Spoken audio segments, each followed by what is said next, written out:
Gente querida de Deus, nós estamos começando aqui mais uma reflexão e hoje nós vamos falar no segundo livro de Reis, capítulo 7, do primeiro ao segundo verso. Diz assim o texto sagrado: Eliseu prediz a abundância de viveres, o que a sinopse do texto sugere. E o texto diz o seguinte: E disse Eliseu: Assim diz o Senhor, amanhã, a esta hora, você poderá comprar em Samaria 3,5 kg de trigo ou 7 kg de cevada por apenas uma barra de prata. Verso 2 diz: Mas o capitão, ajudante pessoal do rei, em cujo braço o rei se apoiava, respondeu ao homem de Deus: Ainda que o Senhor fizesse janelas no céu, poderia isso suceder? E disse Eliseu: Eis que verás com teus olhos, mas não comerás. Eliseu prediz a abundância de viveres, é a sinopse que o texto consta. E o texto em si fala sobre crentes que não creem. Essa é a reflexão que eu gostaria de fazer com os irmãos hoje. O pecado da incredulidade. Apesar de ser uma coisa completamente descabida e antagônica, como é que crentes não creem? O nome, pela própria etimologia do termo, já fala: crente crê. Eu baseei essa reflexão no sermão de Spurgeon, quando ele começa dizendo: um homem sábio pode livrar uma cidade inteira. Uma pessoa sábia pode trazer segurança para várias. Os santos são o sal da terra, o meio de preservação dos ímpios. Sem os crentes como conservantes, a raça humana seria totalmente destruída. Bom, o pano de fundo histórico dessa declaração feita por Eliseu ao capitão, que era a segunda pessoa na corte do rei Jorão, o pano de fundo é a cidade de Samaria. A cidade de Samaria estava sitiada. E ali é que Eliseu vivia, na corte do rei Jorão. As pessoas simplesmente não se importavam com a lei. Eliseu, que era um homem santo, consagrado a Deus, tinha que conviver com os absurdos infames de um rei perverso e completamente afastado dos princípios estabelecidos pelos seus antepassados, e se inspirava mais em Acabe, que era rei de Israel e que tinha feito todas aquelas barbaridades com Jezabel, sua mulher, que tem qualificações completamente desprezíveis. Acabe fez deuses falsos para ele próprio e o povo seguia aquele monarca que esqueceu completamente do Senhor e dos seus ensinamentos. A consequência óbvia disso é que os inimigos oprimiram aquele povo, até que a maldição do Monte Ebal ocorreu nas ruas de Samaria. O que essa maldição tinha a ver com? Tinha a ver com fome, desgraça, miséria e até possíveis atos de canibalismo e outras depravações. Essas depravações entraram no cotidiano do povo de Israel. Essa era a situação terrível. E havia um único homem de Deus, gente, que estava lutando para que o reino de Deus pudesse voltar a ser implementado nas terras de Israel. Um único homem santo foi o meio da salvação. Um único grão de sal preservou a cidade inteira de Samaria. O único guerreiro libertou uma multidão sitiada. Samaria estava completamente sitiada e entregue. Nós podemos imaginar o júbilo da multidão pela declaração do profeta Eliseu, por aquela palavra animadora: amanhã a fome vai acabar, amanhã vamos ter uma festa. Todo mundo quer isso, todo mundo quer festa, todo mundo quer alegria. mas esses sentimentos maravilhosos, esses ambientes alegres, são construídos muitas vezes com muitas tristezas e lágrimas. Portanto, a história, irmãos, que narra esse capítulo 7 de 2 Reis, diz que o seguinte: 4 homens leprosos e famintos foram até o arraial da Síria. A Síria tinha sitiado Samaria. Eles estavam esperando dar o bote final sobre a cidade de Samaria. E aqueles 4 homens viviam ali, à porta da cidade, eram leprosos. Além de leprosos, coitados, estavam famintos, desesperados, morrendo de fome, como de resto toda a cidade de Samaria. E eles foram atrás de comida e disseram assim: olha, nós vamos ali no arraial dos sírios e a gente vai tentar conseguir alguma comida lá, porque para morrer aqui a gente morre lá. E foram arriscar, mesmo sendo israelitas. E quando eles chegaram lá no arraial dos sírios para tentar conseguir alguma coisa, alguma comida, para não morrerem de fome, eles perceberam uma coisa estranha. Os sírios não estavam lá. O exército do rei da Síria não estava lá. Eles viram aquelas tendas, eles viram aquele material bélico de guerra, cavalos, jumentos, e não havia ninguém lá. Simplesmente aconteceu uma obra de Deus. Deus colocou um sentimento de desespero. As pessoas ficaram lá no arraial dos sírios apavoradas. Surgiu durante a noite um barulho estrondoso de carruagens, de carros de guerra. E os sírios pensaram que aquele barulho gigantesco que eles estavam vendo eram de povos poderosos, como os egípcios e outros, que iriam atacá-los. E eles desesperadamente correram, pegaram a única coisa que eles pudessem pegar, uma sacola de mão, e saíram deserto adentro e fugiram para não ser mortos por esses supostos conquistadores que estavam chegando. Não havia ninguém. Não havia exército nenhum militando contra o exército da Síria, que já era poderoso por si só. O que aconteceu foi que Deus havia prometido pelo profeta Eliseu que iria dar suprimento para o seu povo. E o jeito, a maneira como Deus fez isso, foi colocando esse espírito de apavoramento no meio do povo, soldados, homens, gente poderosa que saiu correndo com medo daquela ameaça inimiga que nem sequer havia. O que ocorre, queridos, é que a gente percebe de forma clara que quando aqueles homens chegaram para narrar esse fato para o rei de Israel, a gente vê que as pessoas não acreditaram nele, naqueles 4 leprosos. Simplesmente as pessoas ficaram com o pé atrás, o rei também mandou fazer uma averiguação, e o próprio capitão, o seu guarda pessoal ali, a segunda pessoa do rei, começou a insultar, como nós lemos no texto, o capitão, ajudante pessoal do rei, em cujo braço o rei se apoiava, respondeu ao homem de Deus: ainda que o Senhor fizesse janelas no céu, poderia isso suceder? Poderia o quê? A palavra de Eliseu acontecer? O que dizia a palavra de Eliseu? Amanhã, a esta hora, você poderá comprar em Samaria 3,5 kg de trigo, 7 quilos de cevada por apenas 1 barra de prata. De onde viria isso?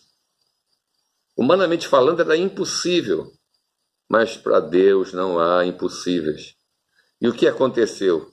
24 horas depois, estava ali Israel desfrutando de todo aquele conforto, de todos aqueles suprimentos deixados pelo exército inimigo que batera em retirada.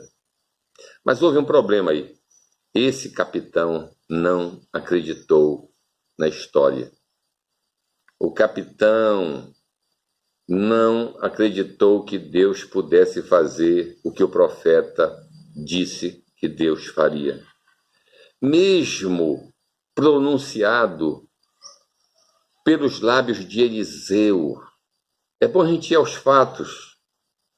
Olha, mesmo Eliseu já tendo profetizado anteriormente a vitória sobre Moabe que acontecera, a viúva que encheu todas as vasilhas com azeite e salvou os seus filhos, a ressurreição do filho da sunamita, aqueles 20 pães que alimentaram 100 homens, a revelação do segredo de guerra de Ben-Hadad, o próprio rei da Síria, a cura de Naamã, que possivelmente deveria ser um dos assuntos mais conhecidos e mais famosos em todo Israel. Todos esses fatos passados davam ao Eliseu a credencial, seria suficiente para que qualquer pessoa cresce no que ele estava falando era providência divina. Mas aquele capitão simplesmente esqueceu de todas as coisas que Deus fizera através do profeta e resolveu questionar a providência de Deus. Foi aí que Eliseu disse para ele: tu verás isso acontecer, os teus olhos verão isso, mas disso tu não comerás. Infidelidade e desobediência são galhos da mesma árvore da incredulidade. A verdade, ela não aceita sofismas que abrandem os danos do pecado. Quando a gente não está bem com Deus, a gente usa de estratagemas para querer desqualificar a palavra do seu profeta. A palavra se impõe, queridos, sobre as artimanhas dos homens. É o insulto contra os céus, quando eu, um grão de pó, achado por Cristo, por misericórdia do Senhor, me atrevo a descrer da palavra de Deus. Essa descrença, ela foi criada lá no Éden, obra do diabo. Foi isso que Deus disse? Lembram-se dessa pergunta? Foi isso que Satanás falou para aquele primeiro casal. Vocês têm certeza de que é isso mesmo que vocês estão falando? Essas coisas que nós temos ouvido das pessoas, e muitas vezes damos mais ouvidos às pessoas ímpias do que termos a dignidade de usarmos a nossa fé para crermos na palavra de Deus. Lá naquele jardim, quando aquele casal assimilou estas falas medonhas da serpente maligna, houve dúvidas. E como um abismo chama outro abismo, houve curiosidade. E como um abismo chama outro abismo, o ato foi consumado, o pecado aconteceu e simplesmente o homem começou a fugir de Deus. Sem fé, diz o texto bíblico, é impossível nos agradarmos a Deus, queridos. Eu sempre lutarei pela moralidade, eu sempre lutarei pela honestidade, pela dignidade, apesar de pecador que sou. Moralidade, honestidade, dignidade são preceitos que nós todos temos que procurar observar. Mas, veja bem, se você só tem essas coisas na sua bagagem, você nunca vai para o céu. Moralidade, honestidade e coisas afins não vão colocar você nem eu no céu. Eu tenho um amigo, na verdade, que é muito mais rígido do que eu nessas questões éticas, morais. Eu aprecio-o muito por conta disso. Isso não quer dizer que ele vai para o céu. Virtudes sem fé, elas fazem de mim um crente em caricatura. Não adianta eu querer preservar valores cristãos sem crer no Cristo que atribui esses valores a mim. Quer saber de uma coisa? Deixa eu falar para você sobre alguém que nós admiramos tanto nas páginas bíblicas. Moisés. A incredulidade dele não deixou ele entrar em Canaã. Vamos dar um pulo lá no deserto onde Moisés morava, onde ele viveu durante tanto tempo. A gente andando pelo deserto pode ver alguns ossos. E a gente vai dizer, de quem são esses ossos? Esses ossos são os ossos das tribos de Jacó. Gente que morreu e foi enterrada naquele deserto. Não entraram na terra por causa da incredulidade dos espias que desanimaram o povo e o povo acreditou. Mas não foi o deserto que os engoliu. Não foi o Jordão que os impediu de saborearem das uvas de Canaã. Não foram os heveus, jebuseus, anaquins que os mataram. Foi a incredulidade que os manteve fora de Canaã. Depois de 40 anos, irmãos, peregrinando e prevaricando, eles perderam tudo que a promessa de Deus sinalizava para eles. Do Monte Nebo, Moisés viu a terra, mas nunca entrou nela. Nunca comeu um cacho de uva do Vale de Escol. A força demolidora da incredulidade. A incredulidade, ela demole, ela destrói tudo aquilo que a gente constrói durante a nossa vida. Tu o verás com teus olhos, mas disso não comerás. Essa palavra do profeta Eliseu serviu para o capitão. E anteriormente, essa palavra serviu para Moisés. Moisés, tu vais olhar, mas tu não vais herdar essa terra. Eu sei que Moisés tem um lugar de destaque no céu por toda a sua vida de testemunho, de humildade, de sabedoria como grande legislador de Israel. Mas essa marca Moisés deixou no seu currículo. Há alguns que vão ouvir essa palavra que eu estou pregando hoje, irmãos, mas eu tenho dúvidas se vão se alimentar dela. Ninguém come com os ouvidos. Há uma obra em andamento, mas alguns não têm nem noção do que acontece. Numa obra em andamento nas suas vidas, nos seus corações. Parece que a incredulidade emperrou a obra de Deus na sua vida. A incredulidade faz com que as pessoas fiquem sonadas em tempo de graça. Ouvem, mas não são tocados, não sentem, não são salvos, não percebem a graça de Deus rodeando as suas vidas. Um servo de Deus chamado Whitefield, quando ele estava nas reuniões, certa feita ele levantou a mão para os céus e gritava para o povo: a ira de Deus vem, a ira vem. Sabe, irmãos, não é a ira dos homens que nós devemos temer. Nós devemos temer a ira que vem. Essa é que nós devemos temer.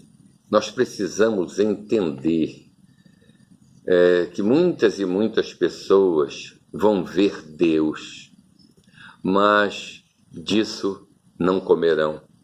Não vão conseguir deliciar-se das benesses de tudo aquilo que o Senhor tem preparado para os santos e para os salvos, simplesmente porque não creram. É como se eu contemplasse o grande dia da ressurreição dos mortos, da volta de Cristo, e visse uma nuvem que vem chegando, voando do céu, e sobre ela o trono, e sentado nele o Filho do Homem. Já pensou, irmãos?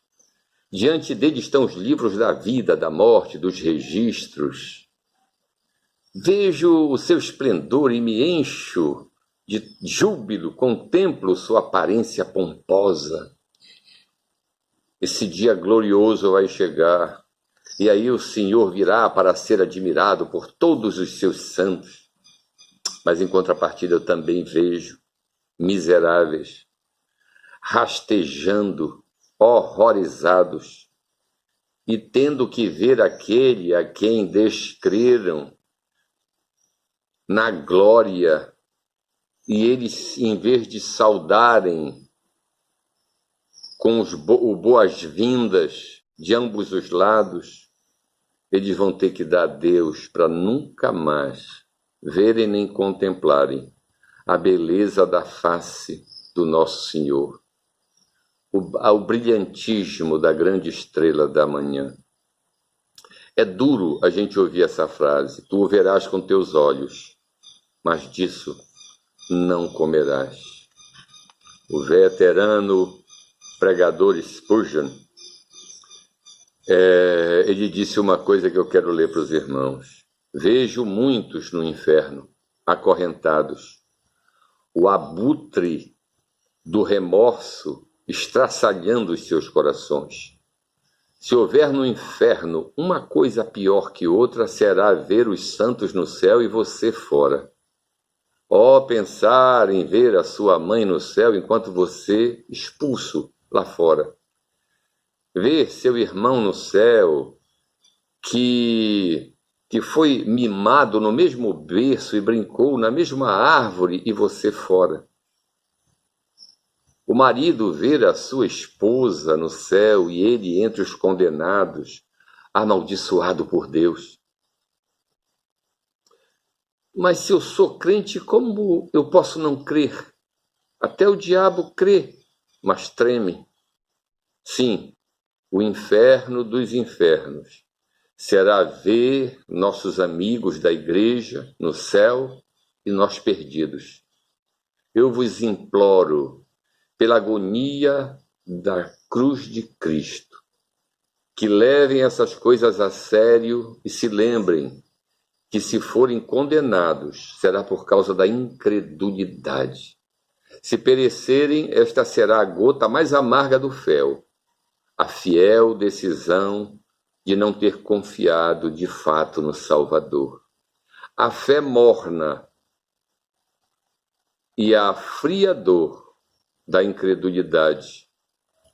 Essa fala, esse escrito de Spurgeon me leva a crer, irmãos, que nós precisamos ainda meditar de forma muito mais disciplinada nesse caminho que nós estamos propondo trilhar. Eu gostaria que nós orássemos nessa hora e pedíssemos a bênção de Deus, para que o Senhor nos desse a graça de nós entendermos que não é porque nós somos crentes que nós cremos. Nós cremos quando a gente vai lutar contra todas as circunstâncias. Quando a gente vai lutar contra forças que sequer nós temos. E a gente ter que arrancar da fé essa força emprestada, para que a gente possa meditar o bom combate. Eu gostaria que nós orássemos e pedíssemos para Deus, para o Senhor nos habilitar como crentes, a de fato crermos no Senhor até o final da nossa vida. Vamos orar. Pai querido e bom, estende a tua mão sobre nós. Derrama graça, bondade e misericórdia, para que a gente creia na tua palavra, Senhor. Mas creia de toda a alma, de todo o coração, com toda a nossa força. Que a gente creia, Senhor, não quando as flores aparecem lá no jardim da nossa casa, ou quando a gente contempla um pôr do sol magnífico, mas que a gente creia, Senhor, na hora da tempestade pesada, na hora da ventania forte, que a gente creia quando a gente pense que o telhado da nossa casa vai ser arrancado, que a gente creia, Senhor, quando as circunstâncias, quase todas, estão demonstrando que não há no que crer. Estende a tua mão sobre nós e dá-nos essa fé diferenciada, dá-nos essa fé que nos qualifica, que nos habilita para outros saltos, para outras experiências, para que nós atinjamos outro patamar na nossa vida espiritual, Senhor. Ajuda-nos, Senhor, a sermos crentes, não porque somos batizados em uma igreja evangélica, mas ajuda a sermos crentes porque nós cremos no teu poder. É assim que nós queremos ser, é assim que nós oramos. Abençoa as nossas casas, as nossas famílias, os nossos irmãos doentes, os que estão hospitalizados, aqueles que estão dentro de uma UTI, aqueles que estão entubados. Põe a tua mão sobre a vida do teu povo, Senhor. Guarda, fortifica, fortalece a fé de cada um. É o que nós oramos, Senhor, e queremos continuar orando. Em nome de Jesus. Amém.